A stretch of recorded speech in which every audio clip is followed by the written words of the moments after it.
मध्य प्रदेश के मुख्यमंत्री डॉक्टर मोहन यादव ने बहेरा झीरम गांव में जल गंगा संवर्धन कार्यक्रम को संबोधित करते हुए कहा कि ये पर्यावरण दिवस पर पूरे विश्व को भारत की ओर से दिया जा रहा संदेश है। सीएम ने कहा कि जगदीश चंद्र बसु को नोबेल पुरस्कार दिया गया क्योंकि उन्होंने कहा था कि पौधों में प्राण है। इस मौके पर डॉक्टर मोहन यादव ने मध्य प्रदेश सरकार और मोदी सरकार के द्वारा पर्यावरण के हित में चलाई जा रही योजनाओं की जानकारी भी दी।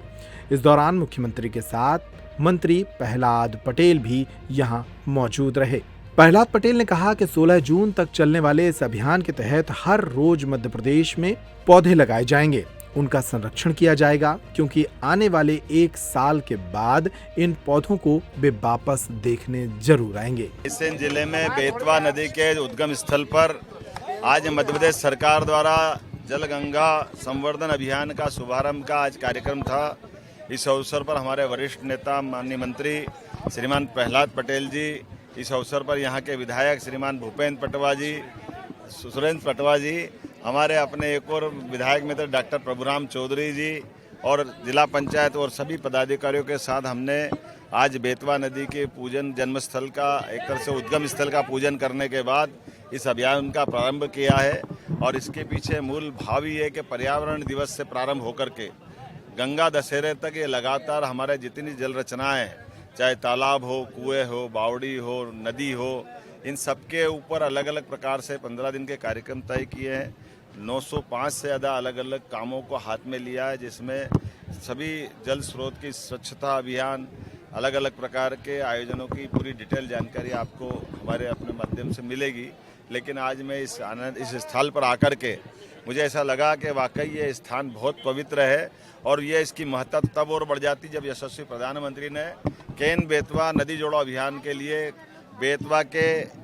आगे जाकर के केन नदी से जोड़ने का बड़ा प्रोजेक्ट, जिसमें 45,000 करोड़ का बड़ा प्रोजेक्ट है और माननीय मोदी जी की सरकार की देन है कि एक और प्रोजेक्ट राजस्थान सरकार के साथ जुड़ करके ये उत्तर प्रदेश के साथ होगा, केन बेतवा और राजस्थान और हम मिलकर के एक पीकेसी पार्वती, काली सिंध और चंबल परियोजनाओं पे तीनों नदी जोड़ों का राजस्थान के साथ बड़ा कार्यक्रम है, जिसमें 35,000 करोड़ का हमारा काम रहेगा और 35,000 करोड़ का राजस्थान सरकार का काम रहेगा। तो ये बड़े बड़े नदी जोड़ो अभियान तो बाद में होने वाले हैं, लेकिन अभी तो जन जागृति को लेकर के जल सम्मेलन से लगा करके बहुत सारे कार्यक्रम करेंगे, जिसके माध्यम से हम जल राशि के प्रति, जल संवर्धन के प्रति गंगा जी के नाम को स्मरण करते हुए ये अभियान चलाएंगे। आज पर्यावरण दिवस है और 16 जून को गंगा दशहरा है और ये जो समय है ये वर्षा के पहले, मैं नर्मदा का परिक्रमावासी हूँ। गंगा दशहरा से चतुर्मास शुरू हो जाता है, ये मानकर चला जाता था कि उसके बाद वर्षा प्रारंभ हो जाएगी, नदी नाले उफान पर होंगे, इसलिए यात्रा नहीं करनी चाहिए। और इसलिए माननीय मुख्यमंत्री जी का मैं आभारी हूँ कि उन्होंने 5 जून से 16 जून के बीच इस नमामि गंगे अभियान के तहत जल स्रोतों के संरक्षण और संवर्धन का काम शुरू किया है और उसी की शुरुआत मैंने ये तय किया है कि बेतवा नदी के उद्गम से हो।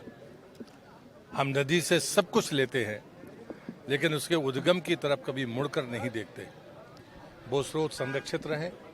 और संरक्षण की भी वैज्ञानिक पद्धतियां हमारे बुजुर्गों ने दी हैं कि हम किन प्रकार के पौधों के से